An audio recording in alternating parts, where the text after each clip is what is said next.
Fala pessoas, como é que vocês estão? Tudo bem? Que bom, também estou bem. Muito obrigado por perguntar. Professor Pedro aqui e hoje a gente vai dar sequência às nossas aulas de física com conteúdo de física moderna. Na aula passada a gente falou de física relativística, comentamos ali sobre a relatividade de Einstein, né? Relatividade restrita. E hoje a gente vai dar sequência falando um pouco sobre física quântica. Então, na aula de hoje a gente vai ver o que é a radiação de corpo negro, definir o que é o corpo negro e também falar sobre o efeito fotoelétrico e como Einstein o explicou aí, tá? Essa nossa aula de hoje começa com um céu azul lindo e maravilhoso num dia ensolarado. Por que que a gente vai começar dessa forma? Se a gente voltar atrás, antes da gente começar a falar sobre física moderna, e a gente pegar tudo que a gente estudou na chamada física clássica, a gente estudou ondas, a gente estudou movimento com as leis de Newton, a gente estudou temperatura com as leis da termodinâmica, ondas, falamos tudo sobre ondas lá relacionado a ondas, definimos ondas mecânicas, ondas eletromagnéticas, falamos sobre a luz em óptica. Então, tudo o que a gente observa no mundo, no nosso mundo cotidiano, a física clássica ela explica de alguma forma, né? E todos esses conceitos eles foram descobertos até meados de 1800, até meados do século XIX ali. E nesse ponto, a gente tem o famoso Lord Kelvin, o mesmo lá da termodinâmica, ele comentou: o céu da física está limpo, só existem algumas poucas nuvens que representam as dúvidas. O que significa isso? Então, por Lord Kelvin nessa época, a física ela já estava praticamente completa. Então, o céu limpo representa tudo que a gente sabia sobre o mundo, tudo que a gente sabia sobre ciência. Né? E essas nuvens que ele falou eram algumas coisas que a gente ainda não sabia explicar. E que essas coisas eram duas, né? Principalmente duas, que era o problema da radiação de corpo negro e o experimento de Michelson e Moore, onde eles mostraram que a velocidade da luz é constante, não importa o referencial.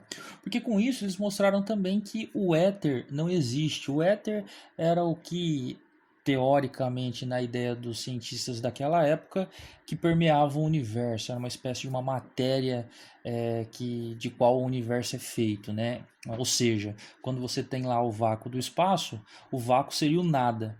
Na cabeça dos cientistas dessa época não é que não tem nada, tem alguma coisa e essa coisa seria o éter, né? Então o experimento de Michelson e Moore ele foi feito justamente para mostrar que esse éter existe e no final eles mostraram que ele não existe, tá bom? Então o Lord Kelvin falou isso daí. E para resolver uma dessas questões, ou seja, uma dessas nuvens, o Planck chegou em uma conclusão que a gente vai ver durante essa aula, e essa conclusão abriu uma vertente enorme que é a física quântica que a gente vai ver aqui, tá? Por isso que eu faço essa brincadeira. Eu falo, ih rapaz, prepara o guarda-chuva que tá chegando a tempestade, o Planck falando aí. Porque com a ideia dele, a gente deu o pontapé para a física quântica aí. Beleza? Tá, professor, mas e aí? O que seria essa física quântica que você tanto fala? Então, só vamos fazer uma revisão rapidão. Quando o Maxwell propôs as ondas eletromagnéticas lá, ele mostrou que as ondas eletromagnéticas não dependiam do referencial, como a gente já falou, né? Lembrando que tudo teoricamente, que as ondas eletromagnéticas elas são propagação do campo elétrico e magnético no meio, né? Portanto, as ondas eletromagnéticas elas viajam tanto em um meio comum como no vácuo também, ela não precisa de um meio material para se propagar, e elas existem por conta das vibrações de cargas elétricas. Então, quando eu tenho uma carga elétrica que ela vibra, lembrando lá, se a gente associar isso à temperatura, lembra que temperatura é o grau de agitação das moléculas? Essa ideia vai ser perfeita para a gente entender a aula de hoje, tá? Você tem que lembrar que temperatura é o grau de agitação das moléculas. Então, segundo o Maxwell, quando uma carga elétrica ela vibra, o campo elétrico relacionado a ela em uma determinada posição vai variar, porque essa distância da carga até o ponto está variando. E quando o campo elétrico varia, a gente viu, ele induz um campo magnético. E o campo magnético, quando ele varia, ele induz um campo elétrico.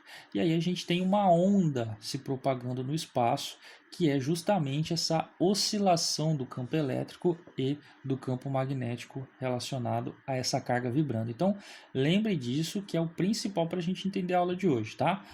A onda eletromagnética ela existe porque uma carga vibra. O Maxwell mostrou que a velocidade dessa carga é a velocidade limite no universo, né? Que é a de aproximadamente 300 mil quilômetros por segundo, ou 300 milhões de metros por segundo, e a gente calcula essa velocidade da onda com a equação fundamental lá da onda, que é o comprimento dessa onda vezes a frequência. Tudo isso a gente já viu, já calculou e já mostrou em aulas anteriores, né? Enfim, e disso daí a gente explica todo o espectro eletromagnético que a gente tem, que a gente teve uma aula só para falar do espectro eletromagnético. Então, quanto maior a vibração dessa carga, maior vai ser a vibração do campo elétrico e do campo magnético, ou seja, maior vai ser a frequência da onda, e aí a gente vai ter ondas específicas. Então, a gente vê aqui que o espectro eletromagnético ele vai mudando com a frequência. Quanto maior a frequência, a gente vai tendo esses tipos diferentes aqui, onde as ondas com maior frequência são os raios gama, que a gente conhece como os raios gama, né? E as ondas de menor frequência aqui que a gente conhece são as ondas de rádio e TV. Lembrando que o espectro visível, que são aquelas ondas eletromagnéticas que a gente consegue enxergar, está bem no meio do espectro aqui. E a gente vê que é bem pouquinho. É uns 70 avos de todo esse espectro eletromagnético aqui. Então olha que interessante. Ó. O que difere uma onda aqui da outra, uma radiação da outra? O que difere o infravermelho, por exemplo, do raio-x? É justamente a frequência de vibração daquela carga elétrica que a gente viu no slide anterior. Então, se aquela carga elétrica vibra uma frequência bem rápida aqui, ele pode estar no raio-x. E se ele vibra com uma frequência não tão rápida assim, ele pode estar no infravermelho. Então, o que difere uma onda eletromagnética da outra é a vibração da carga elétrica que a gente tem lá. E lembre que vibração de partículas é o que a gente conhece por temperatura, tá? Isso é extremamente importante. Dito tudo isso, fazendo todas resgatando todas essas memórias aí, a gente vai para o problema do corpo negro. O que seria o corpo negro? Vou tentar explicar para vocês aqui de uma forma mais simples possível, tá, pessoas? A física quântica ela é muito complicada na parte dos cálculos e na parte da teoria. Então, tudo que a gente vai fazer aqui é uma aproximação bem grosseira, tá? Se vocês se interessarem mais, vocês podem pesquisar ir a fundo em cálculo e tudo mais. Aqui não é a ideia, aqui que vocês entendam o conceito e o básico. Então, vai ter várias formulinhas aqui, várias coisas. Não se preocupa muito com a fórmula em si, se preocupa com o conceito, tá? Que é o mais importante. Então, você já percebeu que quando você esquenta um metal, por exemplo, ele começa a emitir luz, né? Quando você esquenta uma resistência elétrica, vamos colocar aí uma churrasqueira elétrica. Se você já teve a oportunidade de ver uma churrasqueira elétrica funcionar, você vê que quanto mais quente ela tá, mais alaranjada ela vai ficando, né? Se você também já teve a oportunidade de ver na televisão metal derretido, o metal derretido ele é incandescente, ele está emitindo aquela luz, uma luz meio alaranjada também. Então, por que isso acontece? Corpos, quando estão a uma temperatura muito alta, eles começam a emitir luz. Por quê? Lembra do conceito que a gente falou da radiação aqui, que é da onda eletromagnética? Então, eu tenho partículas que compõem o material. Conforme eu aumento a temperatura, essa vibração dela vai aumentar. Ou seja, o que eu estou aumentando com a temperatura? Eu estou aumentando a frequência de vibração. Então, a onda que ela vai emitir aqui é uma onda com maior frequência, né? E aí, conforme eu vou esquentando o corpo, essa frequência não vai ser na faixa do visível, ela vai estar na faixa do infravermelho, e aí conforme eu vou aumentando a temperatura do corpo, essa frequência vai ser grande o suficiente para ela entrar na faixa do visível. Lembra lá que a gente tinha luz visível? A gente tinha o vermelho, laranja, amarelo, verde, azul, anil e violeta. Então a gente tinha essas cores, e o infravermelho que estava abaixo do vermelho, ou seja, antes do vermelho. Então todo corpo quente emite infravermelho. Só que o infravermelho é invisível para a gente.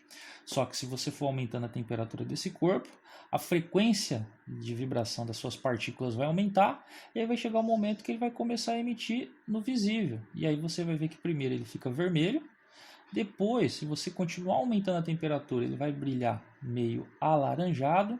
Esse brilho vai aumentando, ele vai ficar amarelo, tendendo para o branco, e assim sucessivamente. Então, se o corpo não derretesse, se ele não sofresse outros processos físicos aí, ele poderia chegar até na cor azul e violeta. Tanto que você tem até aquela frase lá, aquele livro que depois virou filme, que é azul é a cor mais quente, é justamente por conta disso. Quanto mais quente o corpo está, maior a frequência, e a gente sabe que no espectro visível, a cor mais quente aqui seria o violeta, que tem um tom mais azulado, né? Se você vê no espaço, isso acontece também. As estrelas que estão mais quentes são aquelas estrelas que brilham num tom mais azulado, beleza? Então, beleza. Isso é... O que isso tem a ver com o corpo negro? Como a gente já falou, todo corpo quente, ele emite luz dependendo da temperatura dele. Essa luz, essa frequência de vibração das ondas eletromagnéticas vão depender de vários fatores. Primeiro, vai depender da temperatura, vai depender do formato do corpo e também pode depender do material em si. Então são algumas variáveis que influenciam nessa frequência com que o corpo vai emitir de radiação, né? Então é muito complicado a gente trabalhar com isso por conta disso. Olha quantas variáveis a gente tem aí. Então o corpo negro ele é um corpo teórico. Ele é uma coisa que a gente imagina para facilitar, que a gente não, né? Que os cientistas imaginaram para facilitar o entendimento dessa radiação que vai ser emitida. E basicamente ele seria o seguinte: pensa em um corpo aqui que ele é oco, né? Então é um corpo que ele está oco. Esse corpo ele vai ser esquentado, então ele vai ter uma temperatura. A molécula que está aqui vai vibrar. A carga elétrica que está aqui na parede que compõe essa casca oca, ela vai vibrar e ela vai emitir uma luz relacionada, né? Uma radiação no caso, relacionada a essa vibração. Pensa, ela tem energia de vibração que é a temperatura, que é a energia térmica. Assim que ela vibra, ela joga essa energia fora através de luz, ou seja, ele está transformando energia térmica em energia luminosa. Porém, essa radiação não vai sair do corpo. Como ele vai encontrar o outro lado da parede, essa partícula do outro lado da parede vai absorver essa luz e vai vibrar de forma que a temperatura dela vai aumentar de novo. Então, um corpo nessas circunstâncias, toda a radiação que ele emite, ele mesmo absorve. Então é como se essa radiação ficasse presa dentro dele. Então olha só, toda a radiação que ele emite, ele vai absorver. E se a gente lembrar lá das aulas de óptica, um corpo que absorve toda a luz que chega nele, ele vai apresentar uma coloração preto, né? Uma coloração negra. Então daí vem o nome de radiação de corpo negro. Mas ele necessariamente vai ser um corpo negro, ele vai ter a cor preta, então todo corpo negro tem que ter a cor preta? Não necessariamente, tá? Por que eles criam esse tipo de problema? Porque nesse corpo aqui, a radiação emitida depende só da temperatura. Você vê, ó, ele não depende do tamanho do corpo, não depende do tipo de material que é, só depende da temperatura, que é a vibração da molécula, que o Maxwell falou pra gente. Quando a carga elétrica ela vibra, ela emite uma luz, uma radiação de acordo com aquela vibração, né? Então, fazendo só essa aproximação grosseira aqui, fazendo só essa ideia, a gente muda um problema que tinha 3 variáveis, que era a temperatura, formato do corpo e material. Agora, isso daqui depende só da temperatura. Então, é simplesmente isso, tá? É um corpo hipotético. Então, todo corpo ele pode ser imaginado, pode ser aproximado para um corpo negro. Então, a gente imagina um corpo negro, faz todos os cálculos para o corpo negro, e aí, depois, a gente repassa isso para um problema real e faz as aproximações ali e vê que funciona muito bem. Então, seria isso que eu falei, ó. O corpo está quente, emite luz, essa luz faria ele perder energia, porém, como ele vai reabsorver desse outro lado, o nível de energia dele vai manter sempre o mesmo aí, tá? Daí o nome corpo negro. Agora pensa comigo, se eu fizer um furinho nesse corpo, em algum momento essa radiação vai vazar e eu posso captar ela aqui com uma máquina, com alguma coisa, e eu posso analisar essa luz que vai sair. Essa é a radiação do corpo negro. E quando estudada a radiação do corpo negro, eles observaram algo que a física clássica não explicava. E que coisa é essa? Bem, como a gente falou, a radiação do corpo negro depende da temperatura. Quanto maior a temperatura, maior a frequência da radiação que ele vai emitir. Então ele começa lá emitindo vermelho, depois vai aumentando a frequência, ó, vai para o amarelo, aumenta a frequência, vai para o verde e no final fica azulado, né? Então essa é a ideia, radiação do corpo negro, fechou, tranquilão. É mais ou menos isso que a gente vê aqui, ó. Vai ver que tem um corpo aqui derretido, olha lá, ó, né? Essa radiação que ele está emitindo, a gente pode imaginar que seria a radiação que um corpo negro está emitindo, tá? Beleza, o que é todo esse problema aí, professor? De acordo com todos a física clássica e tudo que a gente viu com a lei de Stefan Boltzmann, a intensidade da luz emitida, ela varia com a temperatura elevada à quarta. Então pensa o seguinte, ó, se o corpo tem uma temperatura lá X, ele tem uma temperatura, ele vai emitir em uma certa intensidade. Se eu dobrar a temperatura, o que acontece com a intensidade? Como a intensidade depende da temperatura elevada à quarta, eu vou pegar esse 2 aí, que é o do dobro, e vou elevar à quarta, cara. Então é 2 vezes 2 vezes 2 vezes 2, olha só, 2 vezes 2, 4, 4 vezes 2, 8, 8 vezes 2, 16. Então, se eu dobrar a temperatura, a intensidade da radiação de corpo negro vai para 16 vezes maior. Então, é como se eu estivesse multiplicando aí a energia, como se eu estivesse criando energia. Então, isso é muito doido, é muito absurdo da gente pensar, né? Pensa se eu, ao invés de dobrar a temperatura, se eu aumentar ela 10 vezes. Pensa o quanto que vai aumentar a intensidade da radiação do corpo negro. De novo, é como se a gente criasse energia aí, e isso é um problema sério.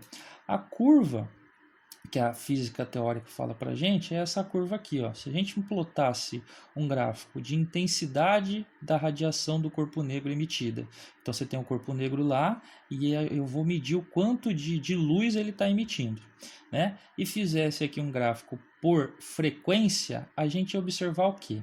Vamos supor que essa temperatura aqui do corpo é uma temperatura de 2000 kelvins. Então o corpo está lá numa temperatura de 2000 kelvins. Esse corpo, apesar da gente ver ele num brilho meio que amarelado, ele está emitindo radiações em várias frequências diferentes. O problema aqui é que ele está emitindo mais amarelo, por isso que eu vejo ele num tom amarelado. Deixa eu até voltar aqui no slide, ó. Quando eu vejo esse ferro derretido aqui, ele está com esse tom amarelado, ele não está emitindo só amarelo, tem vermelho, tem um pouquinho de azul, tem verde, tem várias cores aqui. Porém, a intensidade com que essas cores estão sendo emitidas é muito menor do que a intensidade do amarelo. É isso que esse gráfico está falando para mim, ó. Então esse corpo, ele está emitindo mais no amarelo, tá vendo? Ó, que é o pico de emissão, então ele está emitindo mais no amarelo do que nas outras cores. E ele emite bastante aqui também no infravermelho, que é abaixo do vermelho. Então por isso que esse corpo ele é quente. Lembra lá, infravermelho é a radiação que transmite calor, né? Então a teoria clássica, a física clássica fala que se a gente esquentar esse corpo nessa temperatura, quanto maior a frequência de luz, maior tem que ser a intensidade da radiação emitida. Então esse corpo, se eu fosse lá ver o tanto de azul que ele emitir, você vê se eu seguir nesse gráfico aqui, ó, o nível de azul ia ser maior do que o nível de amarelo. Então aquele problema que a gente estava no slide anterior lá do ferro derretido, ele não teria que estar aparecendo para a gente amarelo, ele teria que estar aparecendo para a gente azul, e muito azul, no nível de energia absurdo. E a gente vê que não é assim, isso não acontece no mundo real. O gráfico, quando você faz o experimento, o gráfico de intensidade é esse daqui, ó. Você vê que no começo as curvas até se parecem, então você vê que a física clássica é esse pontilhado e a física real, né, o experimento, é essa linha contínua aqui preta. Então você vê que durante o começo, até que a física clássica explica bem o nível de intensidade, mas porém conforme eu vou aumentando a frequência, ó, ele vai aumentando o nível de intensidade da cor, ele tem um pico, então essa daqui é a cor que ele mais emite, no caso para esse problema, para esse gráfico aqui, é o amarelo, então o amarelo é o pico, é a cor que ele mais emite, você vê que ele não está emitindo só amarelo, está emitindo todos. E depois ele começa a cair, de forma que o ultravioleta aqui, ó, ele não emite quase nada, olha como é pouquinho que ele está emitindo de ultravioleta, né? E você vê que é muito diferente para a física clássica. A física clássica, a curva teria que continuar de forma que no ultravioleta aqui, a energia é ser infinita. Você vê que ela nem está no gráfico, ó, de tão grande que é. Pessoal, aqui só um adendo. O gráfico aqui está aumentando em comprimento de onda, tá?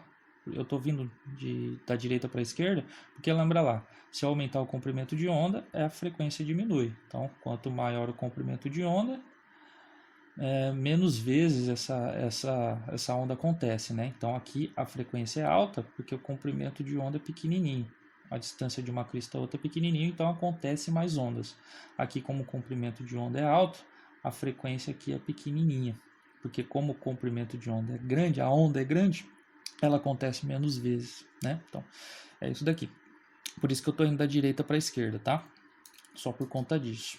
E o que eles observam também na radiação de corpo negro? Que conforme você muda a temperatura, esse pico ele vai aumentando a frequência. Então aqui a gente tem um exemplo. Ó, a cor da curva aqui não representa a cor da luz emitida, tá? Só para deixar claro aí para vocês. Então aqui, ó, quando o corpo está a 3.500, né, ele emite aqui no infravermelho, né, que é um comprimento de onda alto, e aí, de novo, eu estou vindo para a esquerda, a frequência aumenta. Quando ele chega aqui, ele tem esse pico. Né? Se eu aumentar agora a temperatura para 4.000, você vai ver que o pico deslocou um pouquinho. Ó. Como ele está mais para a esquerda aqui, a frequência aqui nesse caso é maior. Então a frequência emitida em 4.000 Kelvin é maior do que a frequência emitida em 3.000 Kelvin. E assim sucessivamente. Ó. Quando eu aumento a temperatura do corpo para 4.500, esse pico, ou seja, a cor que ele emite agora, pelo fato dele estar quente, é uma cor maior, de maior frequência, né? E assim sucessivamente. Quando chegar em 5.000, 5.500, você vê que o pico está indo sempre para o lado esquerdo. É por isso que o corpo ele começa primeiro. Quando ele está quente, ele não brilha. Você está perto do corpo, você sente que ele está quente, por quê? Porque primeiro o pico dele estaria aqui, no infravermelho. E lembra lá, infravermelho é a radiação que transmite mais quantidade de calor, né? E aí, conforme eu vou aumentando a temperatura dele, esse pico, ó, antes era no infravermelho, aí depois ele vai começar a emitir mais no vermelho, vai começar a brilhar mais na intensidade do vermelho. Se eu esquentar mais a temperatura dele, ó, o pico anda um pouquinho mais para a esquerda, aí de vermelho ele vai passar a ser alaranjado. Aumentar mais um pouquinho a temperatura dele, você vai ver que ele vai deixar de estar na cor alaranjada e brilhar no amarelo. E assim sucessivamente. Se você continuar e o corpo não derreter, vai chegar uma hora que ele vai vibrar, que ele vai brilhar, no caso, desculpa, no azul. E é por isso que o azul é a cor mais quente, tá? Só que, contudo, entretanto, todavia, se você tivesse um corpo que aguentasse todo esse aumento de temperatura sem mudar a sua estrutura, quando ele chegasse em 5.500, a intensidade de luz que ele emitir ia ser uma intensidade de luz muito grande, quase que infinita, se a gente pegar proporcionalmente assim. Né? De novo, aquele problema que eu comentei lá no slide passado, é como se você estivesse criando energia. E a gente sabe que na natureza a energia sempre vai se conservar, não tem como eu criar energia do nada. Né? E por isso isso foi chamado de catástrofe ultravioleta. Quando esse pico se aproxima do violeta, indo para o ultravioleta, esses níveis de energia começam a ser absurdo, começa a ser uma coisa impossível de acontecer. E a física clássica não consegue explicar isso de jeito nenhum. Aqui a gente já tem um gráfico que aumenta a frequência para a direita. Ó. Então você vai vendo isso. 3.500 está vibrando no... Desculpa. 3.000 Kelvin, o pico aqui é no infravermelho. Aumentou a temperatura do corpo, 4.500 Kelvin, ele ainda está no infravermelho. Você vê que aqui o corpo ainda não está emitindo luz, eu não consigo ver. Ele está emitindo infravermelho, você está perto dele, você vê que ele está bastante quente, você sente isso, mas você não consegue ver. E aí aumentou aqui em 6.000 Kelvin, você vê que ele começa a brilhar no vermelho. Né? Se ele continuasse esse pico aqui mais para frente, você ia ver que a temperatura maior, o pico dele aqui, por exemplo, ia estar no amarelo, tá? E a física clássica, então, não conseguia explicar o porquê disso acontecer. Por que quando a gente faz os cálculos, pelo que a gente conhece de física clássica, o gráfico teria que ser dessa forma, e quando a gente faz o experimento, ele sobe até um certo ponto e depois ele cai. Por que tem essa discrepância? E aí que veio a hipótese de Planck. O Planck, lá por volta de 1900, ele falou, rapaz, isso tudo aí é uma função matemática. Isso daqui é uma função matemática. Então, eu vou trabalhar com isso. Ele foi lá e estudou essa função e demonstrou ela matematicamente. E, para surpresa, inclusive dele, o próprio Planck não acreditou nisso daí, ele chegou que a energia ela é quantizada. E aí que entra a brisa que é um pouco difícil de entender, tá? O que significa isso, professor? Então a energia ela é um conceito abstrato. Quando eu falo de energia, se a gente lembrar lá do primeiro ano, energia é a capacidade de realizar trabalho. Então isso está associado com você poder ou não fazer trabalho, não necessariamente com o trabalho que você vai fazer. Já falamos isso e tudo mais. Pensa aqui, eu coloquei o exemplo da torneira aqui, ó. Pensa na água fluindo por uma torneira. Eu consigo colocar o tanto de água que eu quiser, assim, em termos mundanos, né? Nos termos aqui do nosso espaço. Eu consigo abrir a torneira e cair só um filetinho de água, mas eu consigo aumentar o fluxo de água na torneira e aí ela começar a soltar mais água. E eu posso ir regulando bem devagarinho para ir aumentando esses valores ao pouquinho, né? E a energia, teoricamente, é da mesma forma. Eu posso ter o tanto de energia que eu quiser. Se eu quiser ter 1 de energia, eu tenho. Se eu quiser ter 1,25, eu tenho. Se eu quiser ter 1,00000000007 de energia, eu tenho. Porque a energia é um conceito. Ela não é uma coisa que eu pego, que eu tenho. É uma coisa que é um conceito abstrato, como a gente já falou. Segundo Planck, não. A energia tem que ser emitida em formas quantizadas. O que seria isso? Ao invés de eu ter uma torneira que eu consigo regular a quantidade de água que vai cair nela, eu vou ter uma torneira que ela só vai soltar gotas e essas gotas sempre vão ter o mesmo valor, né? Daí o nome quantizada.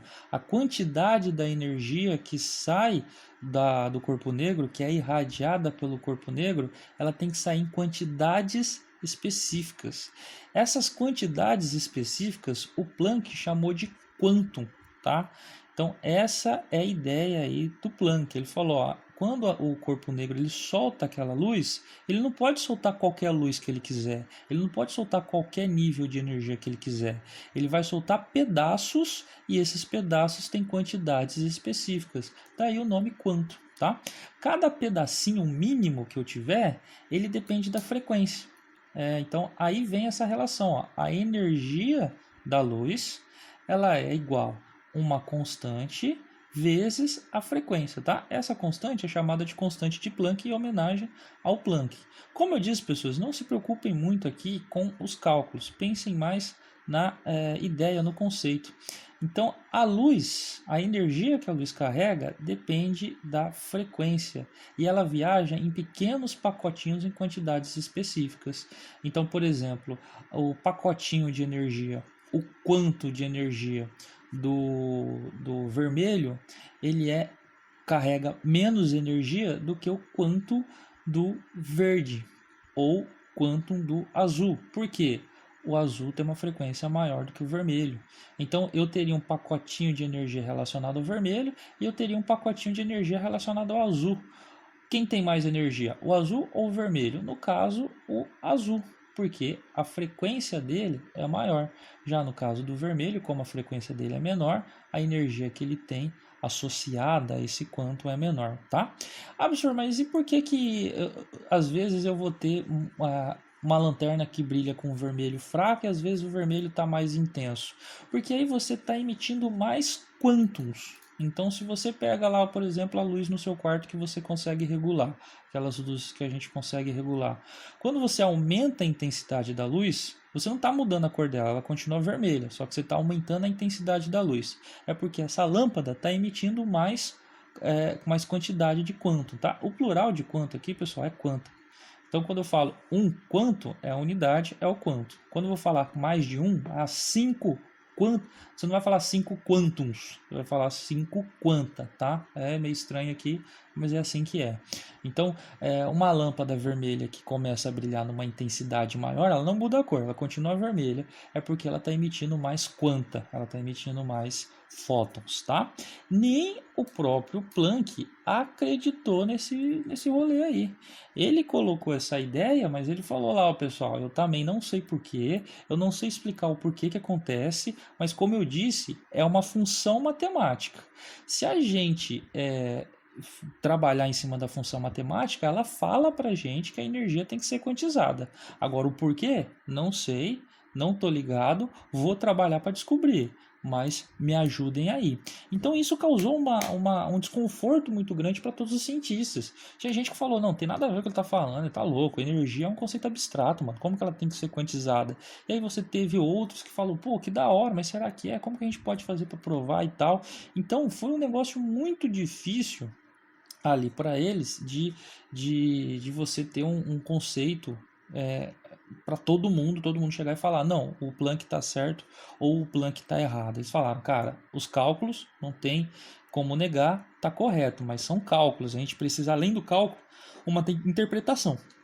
E o Planck não conseguiu dar uma interpretação que a gente consiga testar e provar e ver, né? Enfim, só para dar outro exemplo aqui, pessoas, vamos dar mais um exemplo que eu acho que fica um pouco mais clara essa questão da quantização.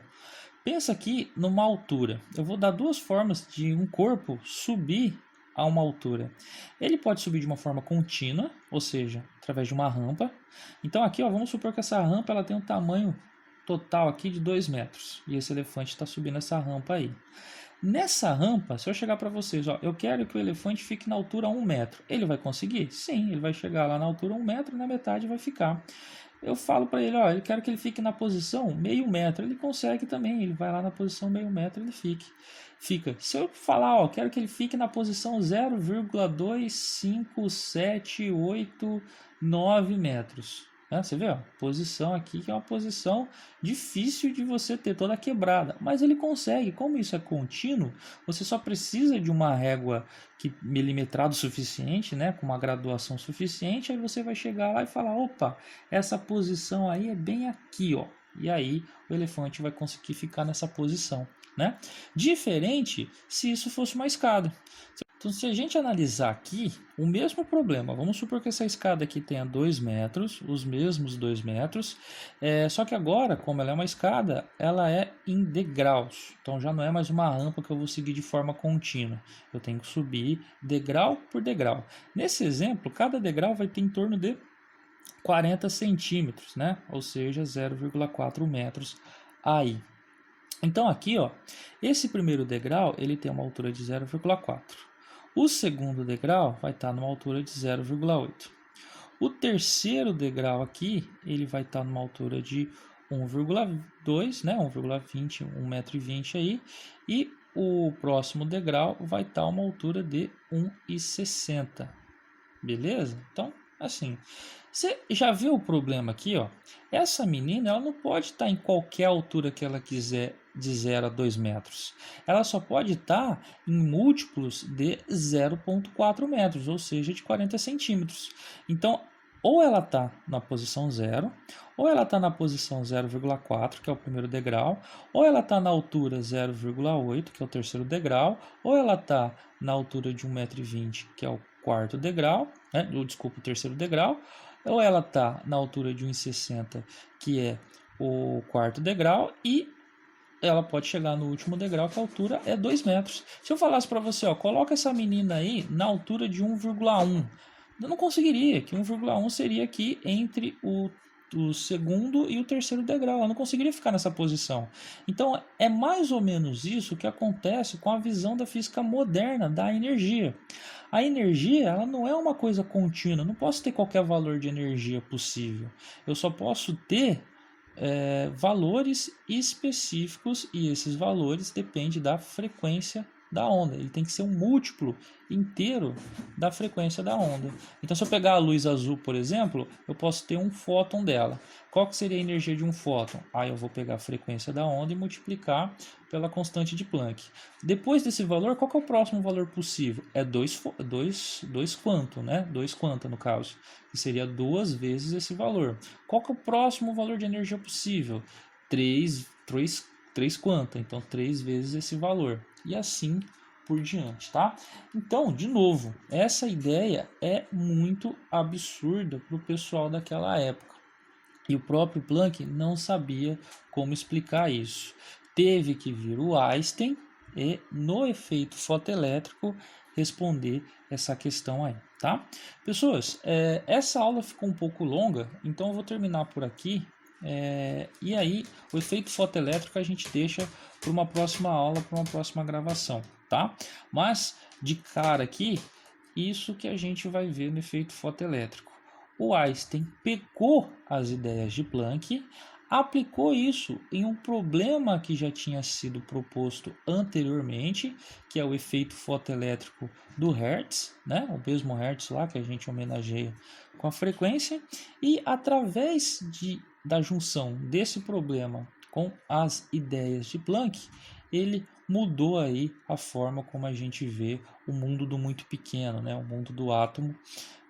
E aí mostra a importância do Einstein. Ele entendeu tanto a parte da velocidade da luz quanto a parte aqui da física quântica, tá bom? Mas isso é papo para a próxima aula, beleza? Qualquer coisa, tamo junto. É nóis porque daí vier. Falou e um abraço.